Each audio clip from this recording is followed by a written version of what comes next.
अनेक व्हरायटीच्या सुंदर आकर्षक गणेश मूर्ती आता मिळतील आपल्या तासगावात। Shri Ganesh industries, plot number 1, औद्योगिक वसाहत, तहसील कार्यालयाजवळ, वृंदावन कॉलनी रोड, तासगाव।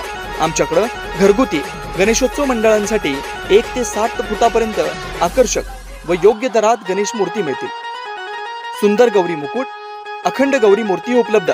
मंडळांसाठी हव्या त्या रंगात मूर्ती रंगवून मिळतील। मनपसंत मूर्तींचं आजच बुकिंग करा। संपर्क मूर्तिकार रमेश आनंदराव कुंभार व सौ समता रमेश कुंभार, 986098 1727, 9404 41। छत्रपती शिवाजी महाराज यांचा पुतळा पाडल्याप्रकरणी राहुल गांधी यांची नरेंद्र मोदी यांच्यावर जोरदार टीका। महाराष्ट्रातील जनता तुम्हाला माफ करणार नाही।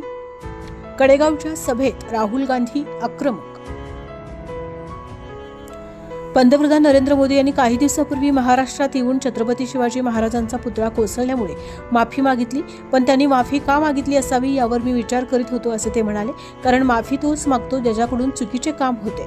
पतंगराव कदम यांनी आयुष्यात कधीही माफी मागितली नाही, कारण त्यांनी कधी चुकीचे कामच केले नव्हते। कडेगाव येथे पतंगराव कदम यांच्या पुतळ्याचे अनावरण केले।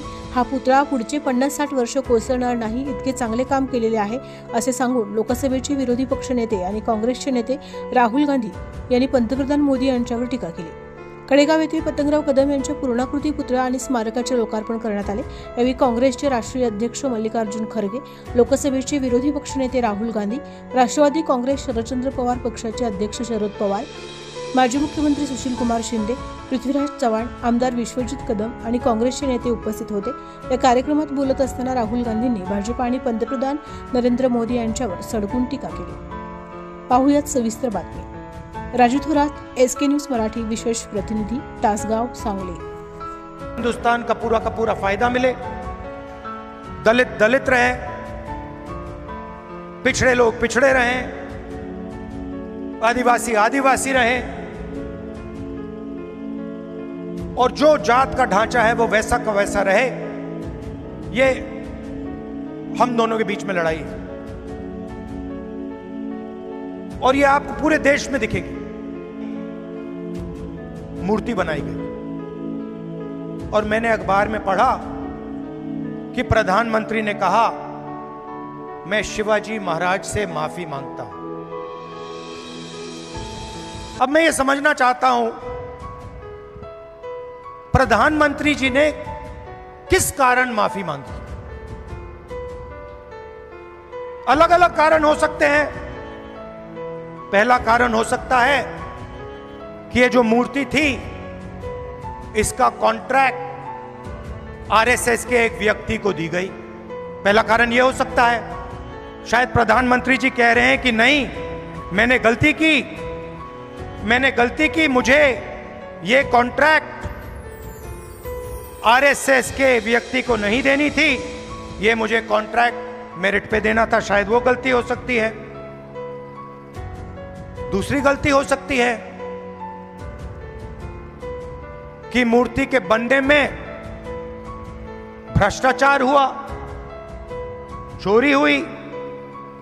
शायद प्रधानमंत्री इसके लिए माफी मांग रहे हैं कि मैंने जिसको कॉन्ट्रैक्ट दिलवाया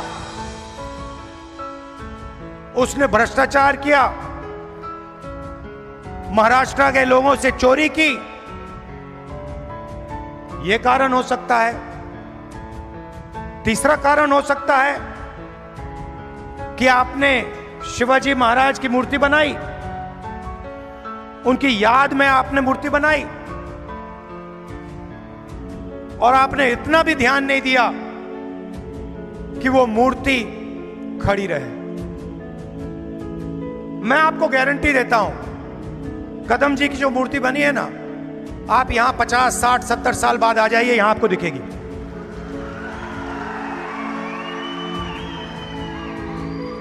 और शायद सबसे बड़े महापुरुष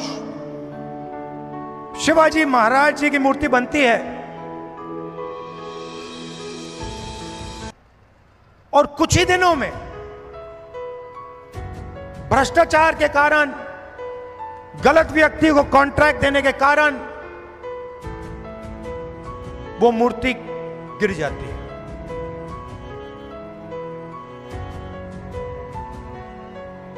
शिवाजी महाराज का अपमान किया है और प्रधानमंत्री को सिर्फ शिवाजी महाराज से माफी नहीं मांगनी चाहिए। अगर माफी मांग रहे हैं तो महाराष्ट्र के हर व्यक्ति से माफी मांगनी चाहिए और प्रधानमंत्री जी को यह भी समझाना चाहिए कि आप सिर्फ 2 लोगों की सरकार क्यों चलाते हो।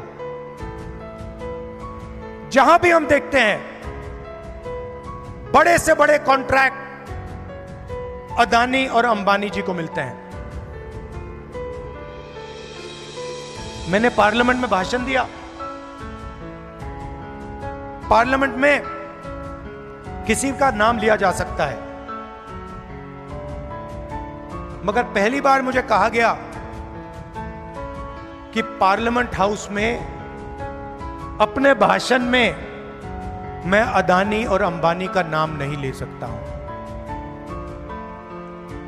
तो फिर मैंने कहा ठीक है भैया, आप चाहते हो कि मैं ना लूं, मुझे कुछ ना